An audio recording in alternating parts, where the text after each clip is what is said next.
देखिए कि जो वेतन वृद्धि की जो बात किया जा रहा है 8वें वेतन आयोग में, कि यहाँ पे जो संभावित रूप से लोगों को देखने को मिल रहा है कि 34,500 से 41,000 तक मिनिमम होगा। यानी यहाँ 1.92 की फिटमेंट फैक्टर के पे ही बात चल रहा है, मैक्सिमम 2.81 तक फिटमेंट फैक्टर की बात चल रहा है। तो यहाँ आप देखिए इस चीज को समझना है कि जो 7वां वेतन आयोग में जो ये बातें चला था कि 2.57 का मिनिमम फिटमेंट फैक्टर 7वें वेतन आयोग में लगा था, लेकिन 2.57 के फिटमेंट फैक्टर से क्या इस बार कम हो जाएगा फिटमेंट फैक्टर? क्या जो अभी बातें कहीं कहीं पे 1.92 का चल रहा है, क्या इसी पे संतुष्ट करना पड़ेगा? जबकि एनसीजेसीएम स्टाफ साइड के जो सेक्रेटरी हैं शिव गोपाल मिश्रा, उन्होंने कहा है कि 2.57 जब 7th पे में मिला है तो उससे कम हम कैसे लेंगे। लेकिन उन सब बातों से इतर अगर आप इधर देखेंगे तो यहाँ पे देखिए कि जब 7वां वेतन जब लागू हुआ था तो यहाँ पे एचआरए का रिवीजन करके 30%, 20% और 10% किया गया था।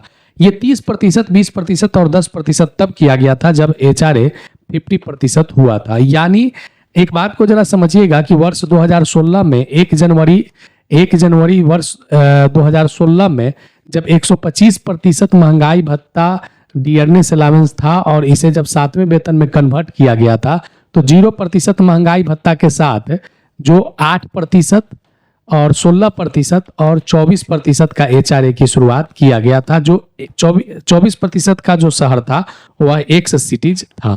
इसी तरीके से 16% वाई सिटीज में था और 8% जेड सिटीज में था।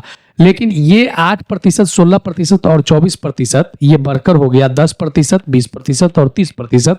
ये तब होता है जब मूल वेतन में महंगाई भत्ता 50% जाता है। यानी 0% से 50% के बीच में छठे वेतन में जो आयोग में जो 30%, 20 और 10 मिल रहा था, वही 7वें वेतन में एक फिटमेंट फैक्टर तो बेहतर लगा, लेकिन उनके एचआरए में कमी कर दिया गया था। और ये एचआरए की कमी आप देख सकते हैं कि जनवरी 2024 तक इसका देखने को मिला था।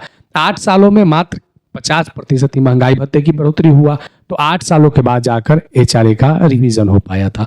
इस वीडियो का संदर्भ हम इसलिए करें क्योंकि कुछ महत्वपूर्ण बातों को लाइट में आना काफी ज्यादा जरूरी है, ताकि ज्यादा से ज्यादा लोगों तक ये सारे बातें जा सके कि कैसे वेतन आयोग बढ़ने के बाद भी एचआरए का रिवीजन होने में काफी टाइम लग गया था। अब यहाँ पे इस चीज को जरा समझिए कि 8वां वेतन आयोग में एचआरए की दरों का जो बदलाव, तो छठे वेतन आयोग में एचआरए 30% एक्स शहर का था, 20% वाई शहर का और 10% जेड शहर का। और एचआरए का दर जो है वह कहाँ पे मायने रखता है? वह मूल वेतन से मायने रखता है।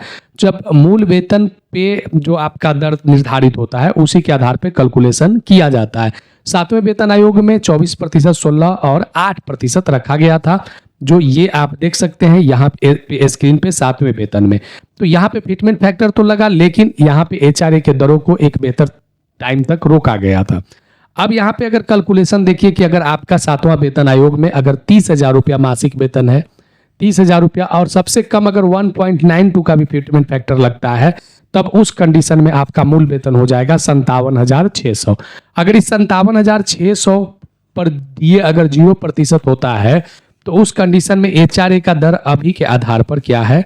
आपके अगर 7वें वेतन आयोग में जो देखे थे 8% जो बढ़कर 10% हुआ, और यहाँ पे जो आप देख रहे हैं कि 16% था जो बढ़कर 20% हुआ, और यहाँ पे जो आपका 24% था जो बढ़कर 30% हुआ। तो जब 0 कर दिया जाएगा डीए, तब यहाँ पे ये देखना है कि अगली एचआरए की शुरुआत क्या 7वें वेतन आयोग के 8%, 16 या 24% के आधार पर होगा, या 10, 20 या 30% के आधार पे। तो अगर 10% यानी जो आपका जेड शहर है, यानी यहाँ पे लगभग 5760 रुपया आपका एचआरए बन सकता है। अगर अभी आपका 7वें वेतन में 30,000 रुपया मूल वेतन है, तो अगर 8वां वेतन लागू होगा तब आपकी मूल वेतन इतने हो जाएंगे और 5760 रुपया जेड शहर वाले को बेनिफिट मिलेगा। ठीक, लगभग 12,000 के आसपास में यहाँ पे लमसम आपको देखने को मिलेगा, जो आप वाई शहर में इसी मूल वेतन पर हो जाएगा। जेड शहर में अगर आप आते, एक्स शहर में अगर आप आते हैं तो एक्स शहर में 30%, तो लगभग आपको यहाँ पे देख सकते हैं कि 17,000 के आसपास में एचआरए हो जाएगा। ये उन लोगों के लिए जो 7वें वेतन आयोग में जिन लोगों का अभी 30,000 रुपया मासिक वेतन है, अगर इतना एचआरए लागू हो जाता है 1.92 के फिटमेंट फैक्टर पर, तो एक बेहतर आपको एचआरए देखने को भविष्य में मिल सकता है। तो ये वीडियो खास करके इसलिए ज़्यादा महत्वपूर्ण था कि HRA का दर गवर्नमेंट एम्प्लॉइयों के लिए काफ़ी महत्वपूर्ण होता है। तो आने वाले समय में क्या HRA का दर 8वें वेतन आयोग में बराबर रहता है या इससे भी कम हो जाएगा, इस सारे बातों को आने वाले समय में कमेटी क्या निर्णय लेती है, इस पर फिर हम लोग आगे देखेंगे। अगर वीडियो अच्छा लगा है, इन्फॉर्मेटिव है, तो आप ज़रूर लाइक कीजिएगा। अगर नए जुड़े हैं तो चैनल को जरूर सब्सक्राइब करके बेल आइकन को दबा दीजिएगा। वीडियो अगर कुछ सुझाव होगा तो आप कमेंट में लिखिएगा। मिलेंगे आगे नेक्स्ट वीडियो नेक्स्ट टॉपिक में। धन्यवाद।